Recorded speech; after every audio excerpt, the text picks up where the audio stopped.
Irmãos, quero convidar os irmãos para que nós possamos abrir a palavra de Deus em Hebreus capítulo 2, verso 15. Hebreus 2, versos 14 e 15.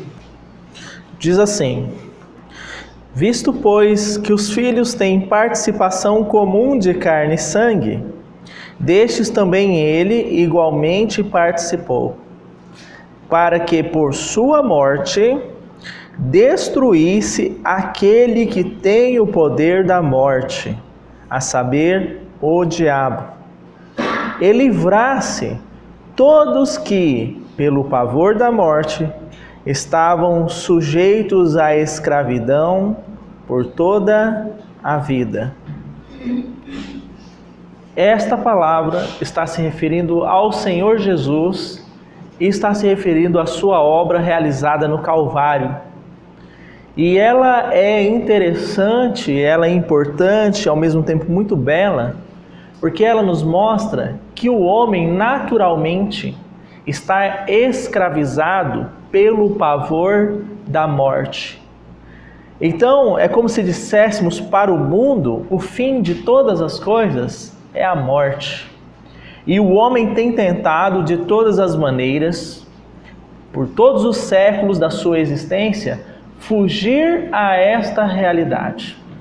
Agora, por que é que nós temos esse elemento morte no mundo?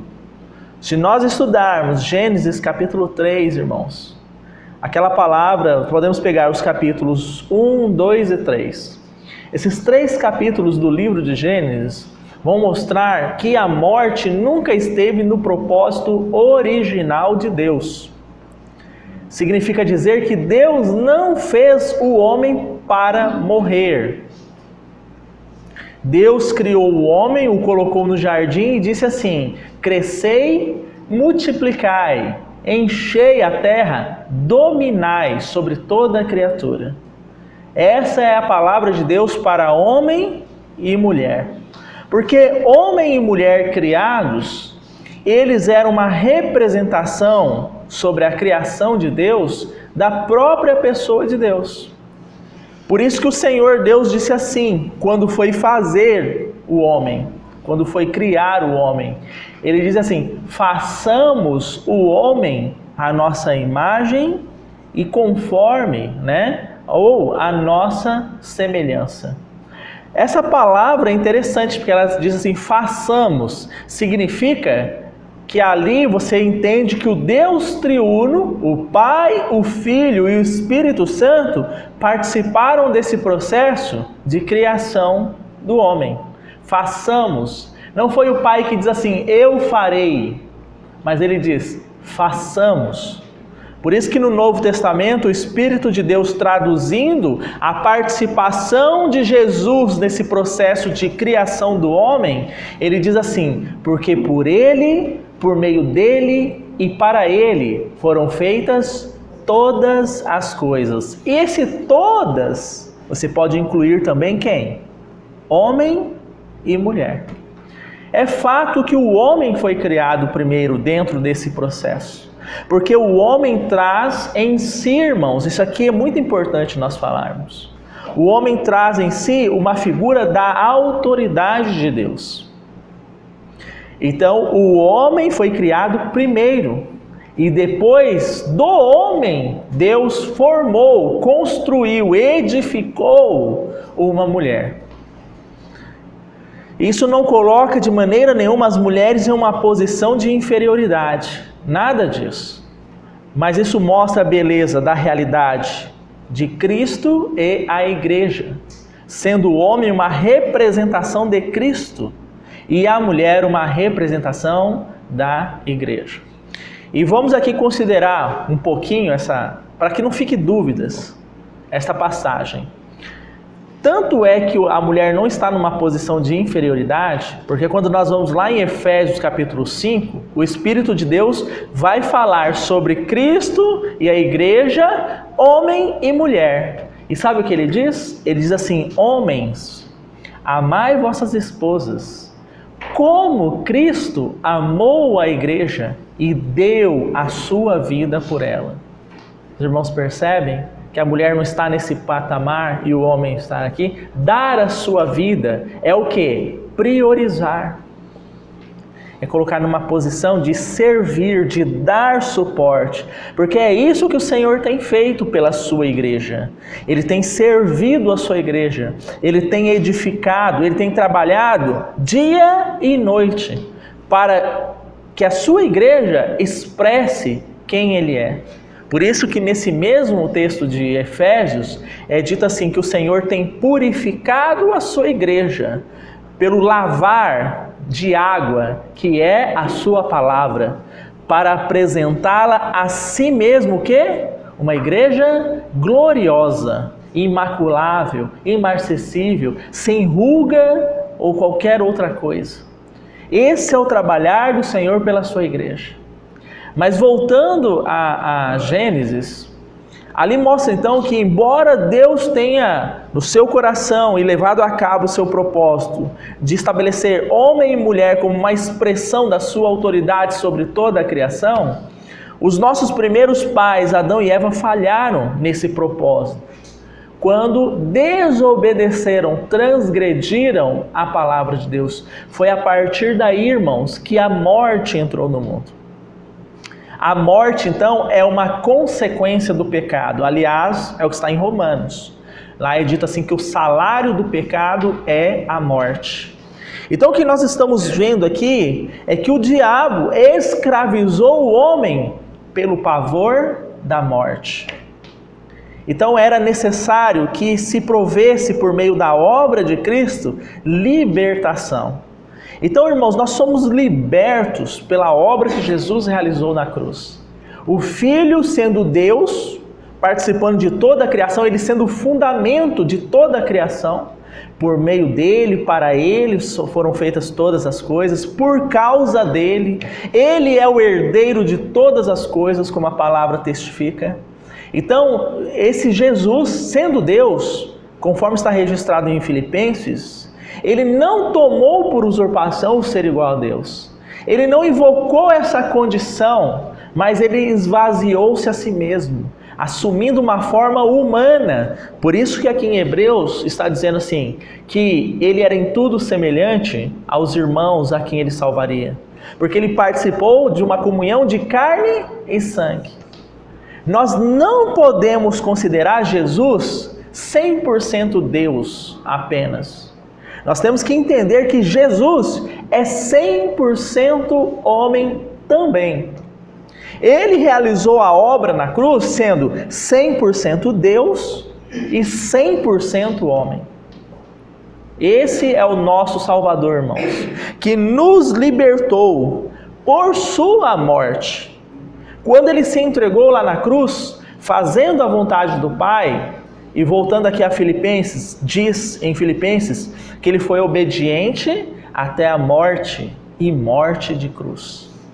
Então, pela sua morte, ele proveu, ele destruiu o poder que Satanás, o diabo, tinha sobre todos nós, que estávamos escravizados pelo pavor da morte. É interessante que nós temos que pegar essa palavra morte aqui nesse momento e destrinchar um pouco ela. Porque morte, em primeiro momento, é morte espiritual. E eu cito aqui alguns dados da Bíblia para nós entendermos isso. Deus fez, e isso está em Colossenses, o homem, espírito, alma e corpo. Eu não disse que a Trindade Santa participou da criação do homem? Trindade significa três. Deus, irmãos, ele é, em essência, um Deus, mas ele subsiste em três pessoas. É difícil nós explicarmos isso. Imagine um dado de três faces. Eu acho que é a maneira mais fácil da gente entender. É um dado só, na verdade, aquele dadinho que a gente joga, né? Lança sorte. É um dadinho, mas ele tem três faces. Essa é uma ideia que temos sobre a figura do Deus triuno. Ele é Deus, ele é um, mas ele subsiste em três pessoas, na pessoa do Pai, do Filho e do Espírito. O Filho tem comunhão com o Pai em um só Espírito, o Espírito de Deus. Então Deus deixou essa marca, essa impressão digital, digamos assim, na nossa criação, nos fazendo três. Um homem, mas dividido, constituído em três partes. A parte mais profunda desse homem, mais íntima, mais secreta do seu ser, nós chamamos de espírito. A segunda parte, que é onde residem os nossos sentimentos, as nossas vontades, as nossas emoções, se chama alma. E a terceira parte é externa, é o corpo, né? Essa forma física que nós temos. Somos dotados, então, por criação, de espírito, alma e corpo. Quando o homem pecou, que eu disse, a morte, a palavra de Deus nos testifica que a morte entrou na vida do homem e em toda a criação. Quando o homem pecou, qual foi o primeiro sinal da sua morte? Foi uma morte espiritual. Porque o Senhor Deus disse assim ao homem: você Adão, poderá comer de toda a árvore que está no jardim do qual você está inserido, o jardim do Éden. De toda a árvore você pode comer livremente. Essa palavra livre significa que ele teria livre acesso. Mas da árvore do conhecimento do bem e do mal que está no jardim, você não comerá dela. Então Deus deu acesso a todas as árvores, inclusive a árvore da vida, que é uma figura da pessoa de Cristo. Então o acesso para Cristo estava aberto para o homem, para que ele se alimentasse da árvore da vida e ele vivesse eternamente. A vida de Deus seria formada nele cada dia mais, porque o seu espírito estava vivo. Deus podia ter comunhão com o espírito dele, né? E esse espírito, tendo comunhão com o espírito de Deus, levaria a natureza de Deus pela alma do homem, ou seja, os seus sentimentos, as suas emoções, traduziriam a vida de Deus. E também pelo corpo do homem, esse corpo não veria corrupção, não veria morte. Esse é o processo, irmãos, que estava no coração de Deus. Mas quando o homem, então, desobedecendo a palavra, Deus disse: se você comer, você morrerá. Quando o homem e mulher desobedecem a palavra e tomam daquele fruto proibido e comem, atendendo a voz do maligno, do diabo, que estava lá na forma de uma serpente, então o que acontece? A morte espiritual é instantânea, né? Essa morte que Deus disse, o dia que você comer, você vai morrer, é a morte espiritual. E essa morte foi instantânea. Embora então o espírito do homem fosse morto, ele continuou caminhando, tendo filhos, edificando cidades e assim por diante. Mas a morte espiritual já estava consumada. E o espírito do homem estando morto, o caminho para Deus ter comunhão com esse espírito estava interrompido. Sabe qual foi a segunda consequência, falando de morte, já que estamos destrinchando essa palavra? Aquele caminho que estava livre para a árvore da vida foi encerrado. Anjos de um lado, espadas flamejantes de outra, impedindo que o homem tomasse do fruto da árvore da vida e comesse. E o seu corpo tivesse vida em pecado eternamente. Por isso o caminho se fechou. Então, em razão do caminho, do acesso, a árvore da vida estar encerrado, fechado, o homem passou a experimentar a sua morte também física. O que é a morte física? É a morte do nosso corpo. Mas primeiro ele experimentou a morte espiritual, depois a morte física. Adão morreu, seus filhos depois dele morreram e assim por diante. O único que não experimentou a morte definitivamente, o nosso Senhor Jesus. Por isso que aqui está dizendo, Ele nos libertou por sua morte. Ele interrompeu esse caminho de escravidão, porque Ele, pela obra que Ele consumou, nos deu a esperança de que, embora durmamos, não permaneceremos reféns da morte eternamente. Haverá um dia que nós ressuscitaremos em glória. Os nossos corpos serão transformados e a morte não nos tocará mais. Essa é a nossa esperança. Então, irmãos, estar debaixo do pavor da escravidão, sujeito à escravidão por causa desse temor da morte, não é mais uma realidade para os filhos de Deus. E eu vou colocar aqui de forma muito prática para que a gente possa avançar um pouquinho mais. Na vida do nosso irmão Paulo, do nosso irmão Pedro também, esse processo sendo uma realidade, para que vejamos isso. Paulo diz assim: eu não vejo a hora de partir e estar com Cristo, porque para mim a morte é uma incontável fonte de lucro, porque eu dormindo, eu já estarei com o meu Senhor. Se fico, é pela sua vontade, para que eu possa servir a igreja. Mas se dependesse de mim, estou falando aqui sobre Paulo, ele fala sobre isso. Eu já gostaria de estar com o meu Senhor. Você consegue perceber esse homem com medo da morte? Escravizado pelo pavor da morte? Eu não consigo através dessas palavras, né? Pedro, irmãos, os historiadores dizem, vamos pegar Pedro aqui em dois momentos. Num primeiro momento, o Pedro escravizado pelo pavor da morte. O Senhor diz assim: Pedro, antes que o galo cante, você me negará 3 vezes. Né? Então, o Senhor Jesus é preso, é levado à cruz, mas antes que isso aconteça, Pedro vai seguindo ele após a sua prisão. Né? E eles vão até a casa da autoridade religiosa. Pedro, distante, vendo o Senhor, passa uma empregada e diz assim: esse aqui anda com Jesus. Esse aqui. Ele falou: não, eu de maneira nenhuma. Mais uma vez ele é questionado, ele nega novamente. E na terceira vez, irmãos, que ele é questionado por ser um dos companheiros de Jesus, somente o Evangelho de Marcos registra isso. Ele diz assim: anátema Jesus. Você sabe o que significa anátema? Pedro, para salvar a sua vida, ele diz assim: esse Jesus é maldito. Para que então tirasse qualquer sombra de dúvida de que ele fosse um dos companheiros de Cristo. Então o galo cantou. E Jesus olhou para ele e aquilo foi uma fonte de quebrantamento para o coração dele. Mas o que eu quero que os irmãos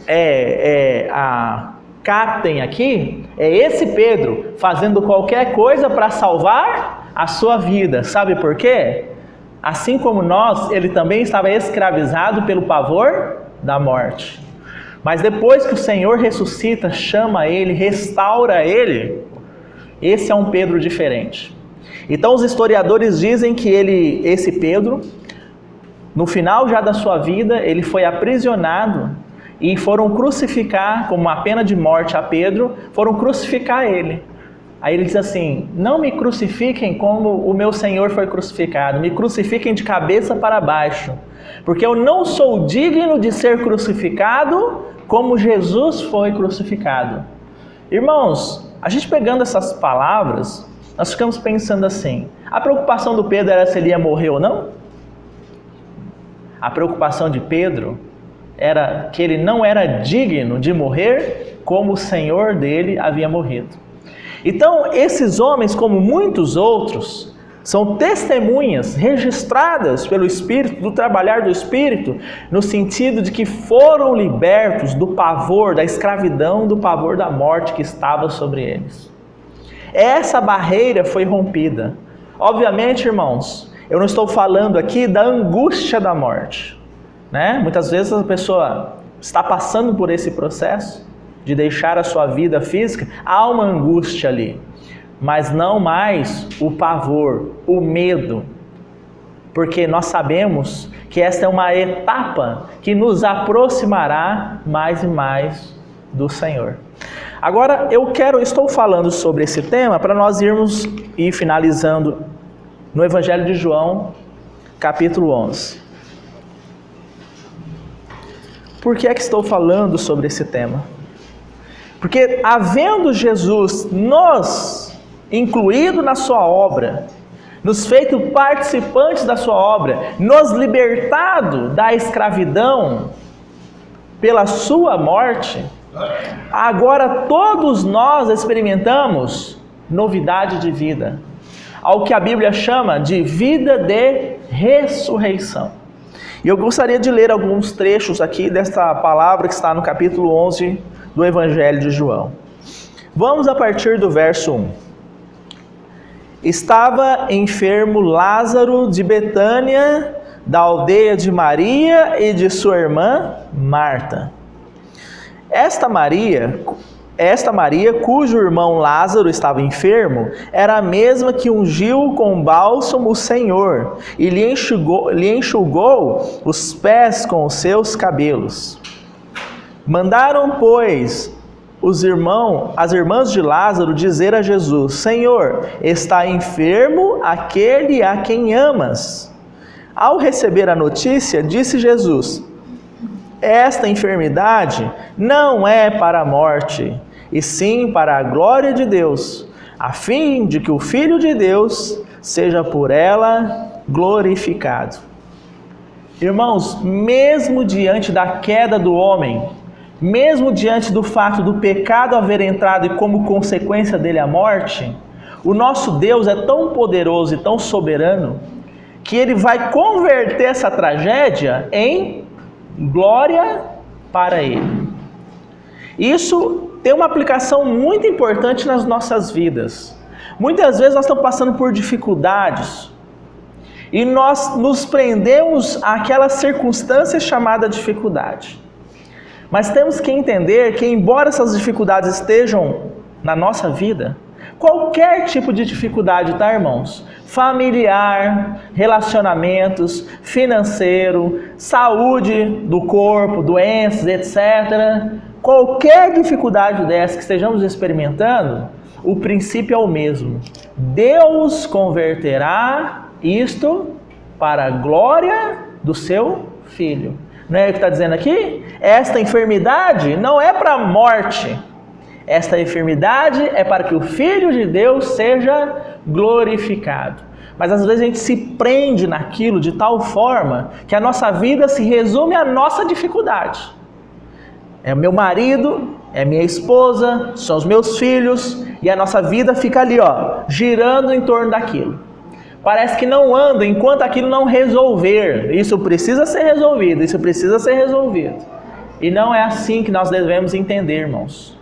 Irmãos, a nossa vida de ressurreição é para a honra e glória do Senhor. Estando abastado, estando em escassez, estando com saúde, estando em doença, não é o que Paulo diz? Eu aprendi a estar contente em toda e qualquer situação. Sei estar humilhado, mas sei também estar glorificado. Sei estar em abundância, mas sei também estar em escassez. Porque a vida de Paulo não era centrada nas circunstâncias. A vida de Paulo era centrada em Cristo.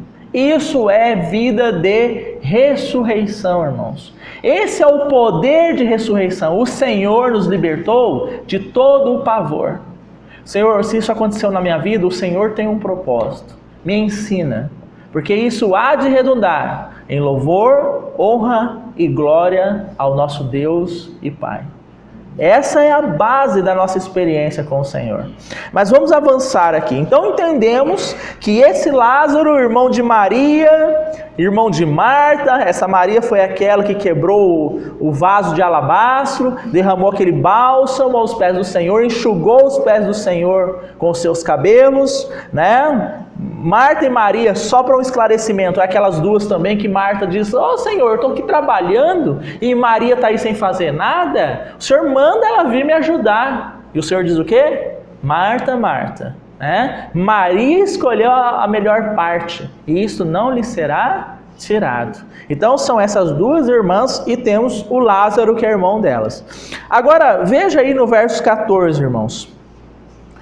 Então Jesus lhes disse claramente: Lázaro morreu, e por vossa causa me alegro de que lá não estivesse, para que possais crer, mas vamos ter com ele. Então o Senhor está numa região distante, recebe a notícia de que Lázaro estava doente, não volta já de imediato, e o Senhor entende que Lázaro havia morrido em razão dessa enfermidade. Todos nós, irmãos, estávamos mortos nos nossos delitos e pecados, é o que a palavra de Deus nos testifica. Todos que descendemos de Adão e Eva, e fomos todos descendentes deles, nascemos mortos nos nossos delitos e pecados. Então, esse Lázaro está morto aqui, né? Veja o verso 25 agora.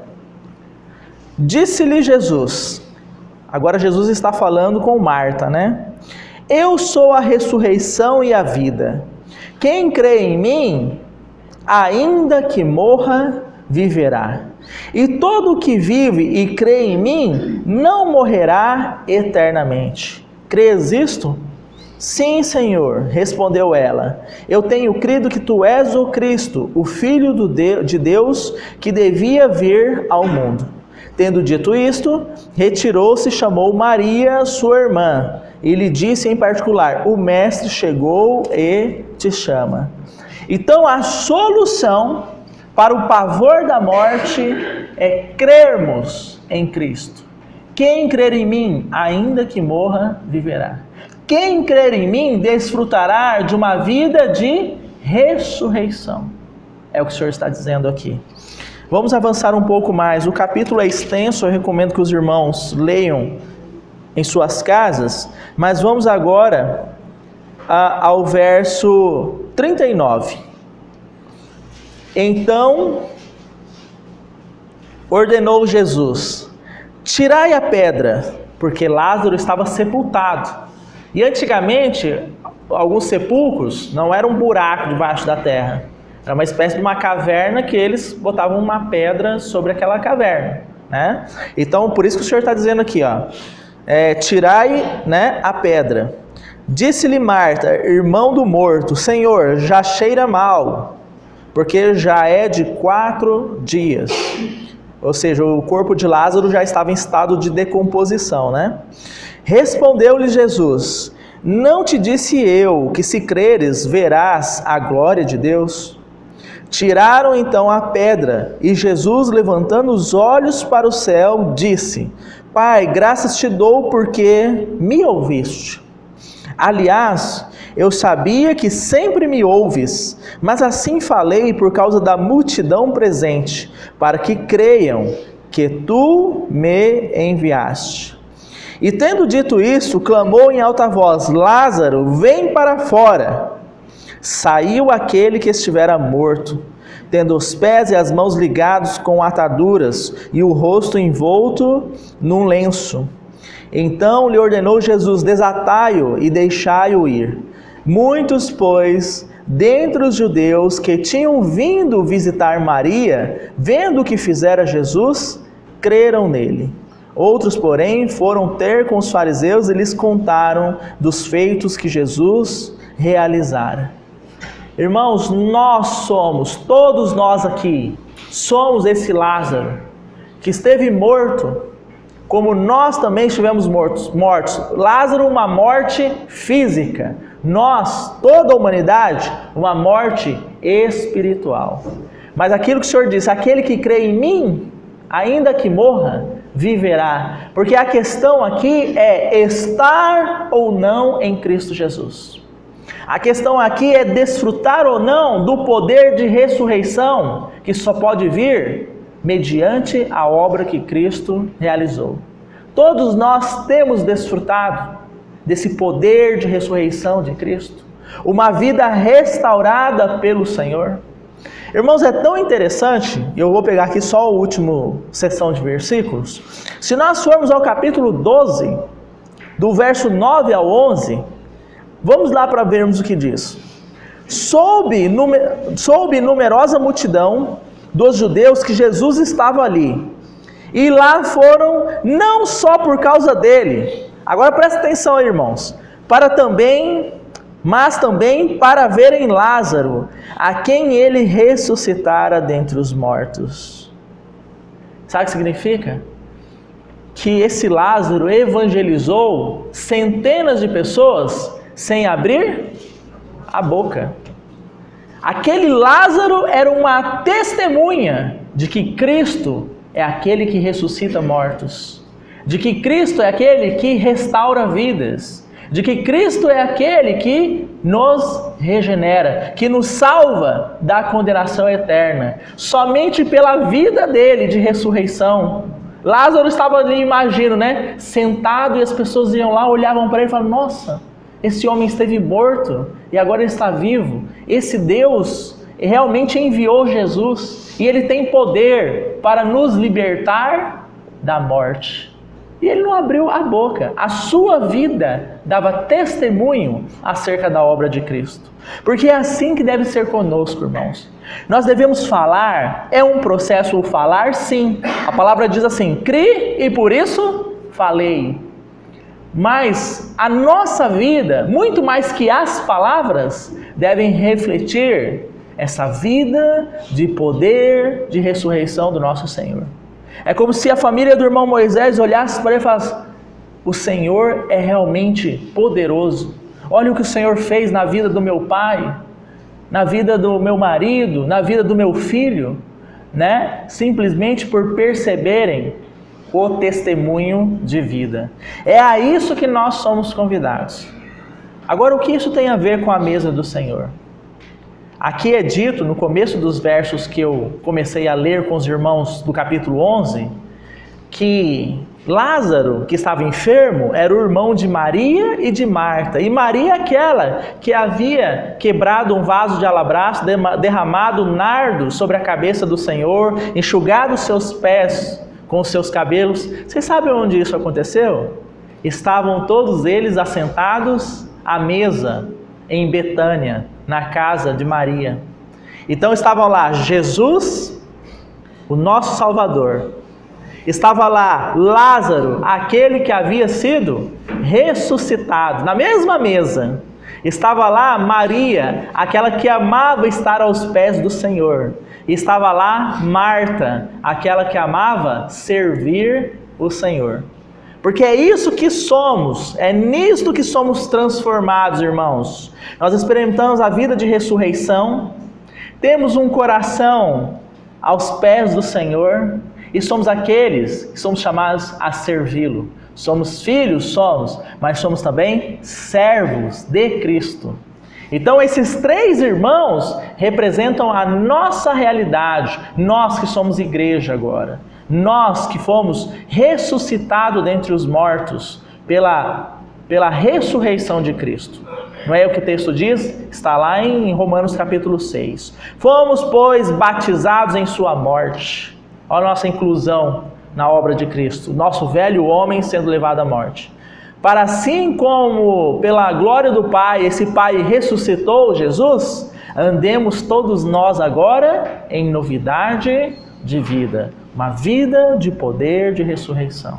Com todas as tribulações, com todas as perseguições, com todos os sofrimentos, mas dentro desse quadro caótico, com toda a alegria e regozijo.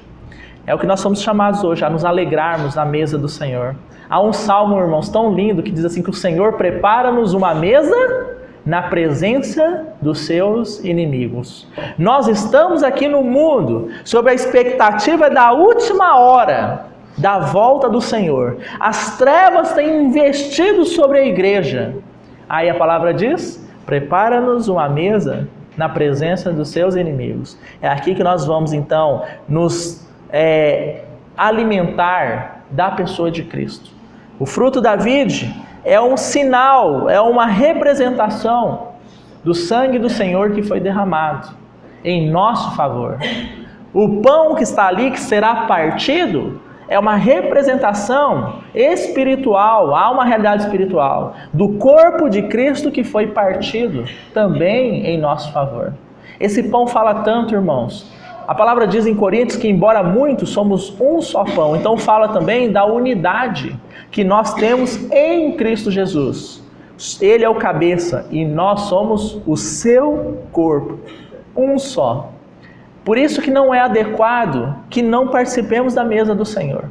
Isso constitui desobediência ao mandamento do Senhor.